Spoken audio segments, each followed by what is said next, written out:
नमस्ते चुकी जी, and you can ask your नमस्ते क्वेश्चन। जी।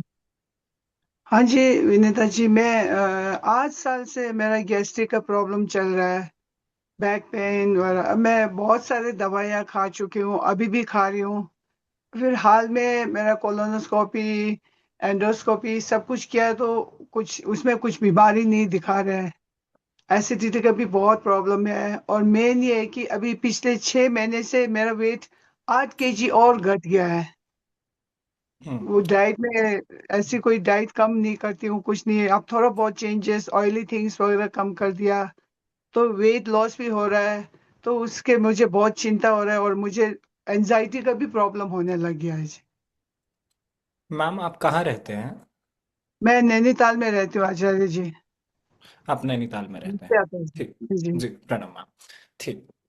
सबसे पहले मैम ये समझना बहुत ज़रूरी है, आपका गॉल ब्लैडर है कि नहीं ये बताइए पहले तो। है डॉक्टर आचार्य जी, है अगर जी। और गॉल ब्लैडर में कोई स्टोन तो नहीं है? नहीं जी, अभी अल्ट्रासाउंड 2 दिन पहले ही किया है, तो सब फाइन ही दिखा रहे थे सब आचार्य नॉर्मल जी। है। और यूट्रस में हाँ भी कोई जी। फाइब्राइड्स या सिस्ट इत्यादि तो नहीं है ना? यूट्रस में पहले फाइब्रोइड्स थे, तो मेरा पोस्ट मेनोपॉज हो गया, तो अभी कुछ दिखा नहीं रहा है। अच्छा अच्छा। ठीक ठीक है। इस बात को समझना बहुत जरूरी है कि गैस्ट्राइटिस की परेशानी नाभि के ऊपर की तरफ खिसकने की वजह से आती है। नाभि के ऊपर के भाग में एक डायफ्राम नामक मसल होती है, उसकी परेशानी की हाँ वजह से नाभि ऊपर खिसकती है 12 नंबर में।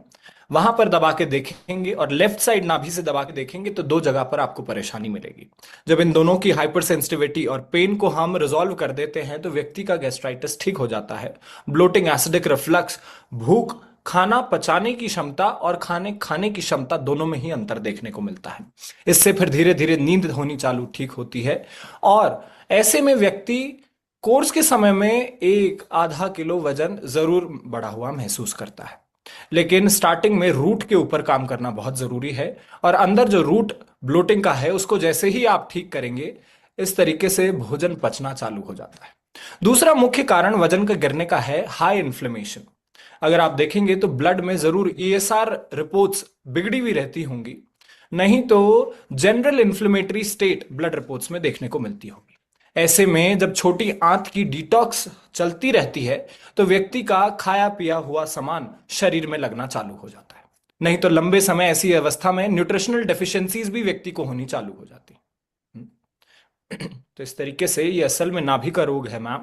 यदि शरीर में कोई गांठ नहीं है, गॉल ब्लैडर है, तो असल में नाभि के ऊपर खिसकने की वजह से आपको ये रोग हुआ है। नाभि को जब ऊपर से आप ठीक करेंगे तब जाकर ये रोग बीमारी भी खूब अंतर देखने को इसमें आपको मिलेगा। ठीक है आचार्य जी। और मुझे ये भी बतानी थी, तो मुझे गैस्ट्रिक के दवाई खाते खाते साइड इफेक्ट से हार्ट पैल्पिटेशन भी शुरू हो गया, अब हार्ट का दवाई भी शुरू हो गया आचार्य जी। तो ये सब ठीक हम्म। हो जाएगा ना जी? पीपीआई से ये हमने जनरली देखा है कि जनरल हाँ। इन लोगों को एंजाइना, लेफ्ट चेस्ट में भारीपन, दर्द इत्यादि आना होना स्टार्ट हो जाता है। तो इसको भी आप नाभि को सेट करेंगे तो चला जाएगा। दवाइयां कोर्स में हम छुड़वा देते हैं। अगर जीवन प्रदान करने वाली दवाई नहीं है तो उस दवाई को फट छुड़वा दिया जाता है। और ऐसे नुस्खे आपको दिए जाते हैं, इंडिविजुअलाइज नुस्खे दिए जाते हैं, जब तक क्रिया पूरी जोर शोर पे नहीं चलती। दूसरे हफ्ते से इस रोग में आपको खूब अंतर देखने को मिलता है। तब ऐसी नुस्खों की कोई जरूरत आपको नहीं पड़ती। बहुत बहुत धन्यवाद आचार्य जी। प्रणाम। Our next participant who's typed me is Jagat Prasad ji. आपका कैमरा ऑन नहीं है जगत प्रसाद जी। आप हाँ जी, आप दिख रहे हैं। So you can unmute and ask your question. जी जगत जी, आप क्वेश्चन पूछ हाँ। सकते हैं। हाँ, नमस्कार आचार्य जी। जी